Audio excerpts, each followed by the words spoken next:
A Máquina do Tempo, obra de H. G. Wells, parte final.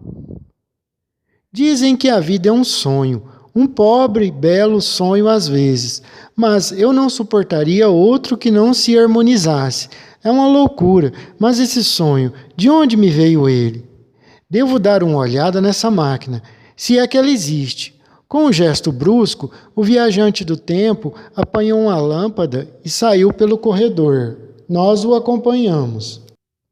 E a máquina lá estava, não havia dúvida, iluminada pela chama vacilante da lâmpada, feia, acaçapada, de viés, uma coisa feita de metal amarelo, ébano, marfim e quartzo, translúcido e faiscante, sólida ao tato, pois estendi a mão e toquei na estrutura, e com manchas escuras sobre o marfim, restos de relva e musgos nas partes de baixo, e uma das barras torcida.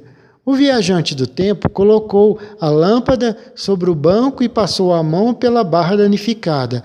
Agora está tudo bem, disse ele. A história que lhes contei é verdadeira. Desculpem tê-los trazido para este lugar tão frio. Apanhou de novo a lâmpada e, no mais absoluto silêncio, nós o seguimos de volta à sala. A saída acompanhou-nos até o vestíbulo e ajudou o redator-chefe a vestir o sobretudo. O médico olhou no rosto e, com uma certa hesitação, declarou que seu problema clínico era excesso de trabalho, ao que o viajante do tempo respondeu com uma risada. Lembro-me dele parado à porta, dando-nos a boa noite em alta voz. Tomamos juntos o mesmo carro, o redator-chefe e eu. Para ele, tudo não passava de uma patralha em grande estilo. De minha parte, não conseguia chegar a nenhuma conclusão. A história era tão fantástica e inverossímil, mas a maneira como fora contada, tão convincente e sóbria, fiquei a maior parte da noite acordado, pensando no assunto. Resolvi voltar no dia seguinte à casa do viajante do tempo. Disseram-me que estava no laboratório e, sendo uma pessoa conhecida na casa, dei uma súbita subida até lá. No laboratório, no entanto, não havia ninguém. Contemplei por um minuto a máquina do tempo. Depois, toquei de leve na alavanca. Imediatamente, toda aquela massa pesada e sólida começou a balouçar, como um ramo de árvore agitado pelo vento. Sua instabilidade foi para mim um forte choque. E, curiosamente, eu me lembrei de meus tempos de criança, quando sempre me proibiam de mexer nos objetos. Voltei pelo corredor e encontrei o viajante do tempo na sala. Ele acabava de chegar da rua e trazia consigo uma pequena câmera fotográfica e uma mochila. Riu ao dar comigo e, como tinha as mãos ocupadas, ofereceu-me o cotovelo para apertar. Estou terrivelmente ocupado, disse-me ele, com aquela máquina. Mas não se trata de uma burla? Perguntei. Você de fato viaja pelo tempo? Viajo sim, no sentido real e verdadeiro. E me olhou um olhar franco dentro dos olhos. Pareceu indeciso um momento. Passeou os olhos pela sala. Preciso de meia hora somente. Sei por que você veio. É uma grande gentileza de sua parte. Aqui estão algumas revistas. Se quiser ficar para o almoço, eu lhe trarei provas conclusivas de minha viagem no tempo, com amostras e tudo mais. Agora me dá licença. Aceitei o convite, sem compreender muito bem todo o alcance de suas palavras, o que ele estava dizendo. Ele fez um sinal com a cabeça e saiu pelo corredor. Ouvi bater à porta do laboratório. Instalei-me numa poltrona e peguei um jornal para ler. Que iria ele fazer antes da hora do almoço? De repente, vendo um anúncio, lembrei-me de que havia marcado o encontro com o editor Richardson às 2 horas. Consultei o relógio e vi que estava quase em cima da hora. Levantei-me e dirigi-me para o laboratório, a fim de avisar o viajante do tempo que eu sairia. Mal coloquei a mão na maçaneta da porta, ouvi uma exclamação, que estranhamente não se completou, um estalido e uma pancada surda. Uma lufada de ar me apanhou em cheio quando abri a porta e turbilhonou em torno de mim. Lá de dentro veio o ruído de vidros que se quebravam e caíam sobre o soalho. O viajante do tempo não estava ali.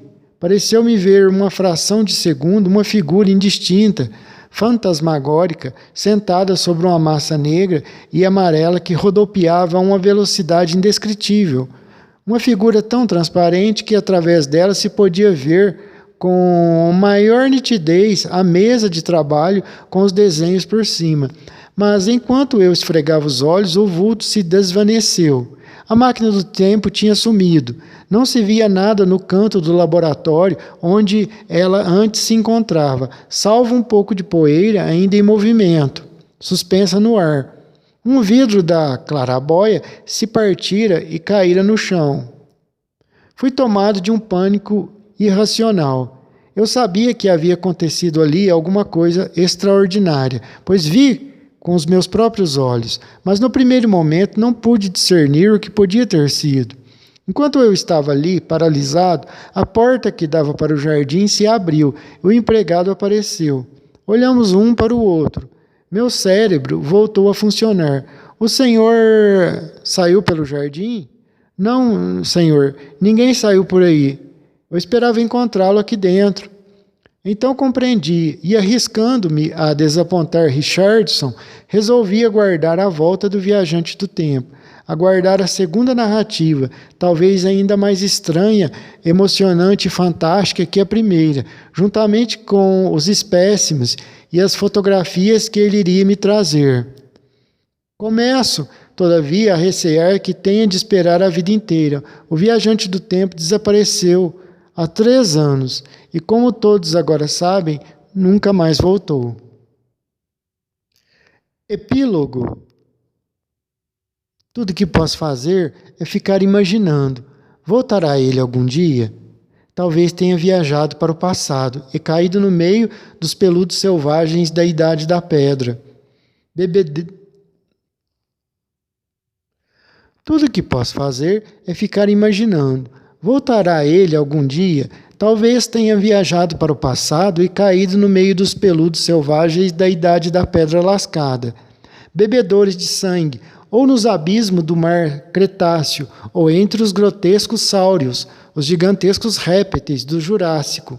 Pode estar agora, mesmo, se cabe usar esta frase, vagueando sobre um recife de coral oolítico, infestado de pleisiossauros, ou pelas margens de um solitário lago salgado do período Triássico,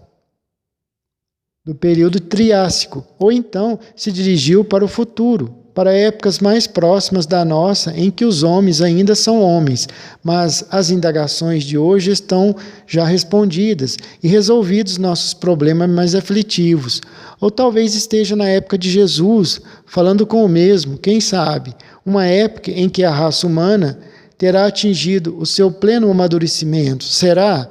Daí no futuro, porque de minha parte, não acho que estes nossos dias de tímidas experiências, de teorias fragmentárias e de mútua discórdia seja o ponto culminante da humanidade. Repito, de minha parte, quanto a ele, bem sei, pois o assunto foi discutido entre nós muito antes de ser construída a máquina do tempo.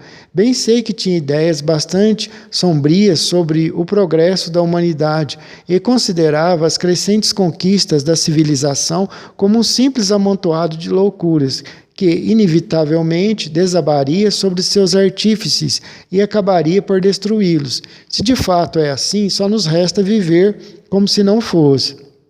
Mas para mim o futuro é ainda informe, nebuloso. Uma vasta incógnita, iluminada em alguns pontos, esparsos pela recordação da história que o viajante do tempo nos contou. E eu guardo comigo, para meu consolo, 2 estranhas flores brancas, já agora amarelecidas e secas e quebradiças, como testemunho de que, mesmo quando a inteligência e a força houverem desaparecido, a gratidão e a ternura mútua sobreviverão no coração do homem.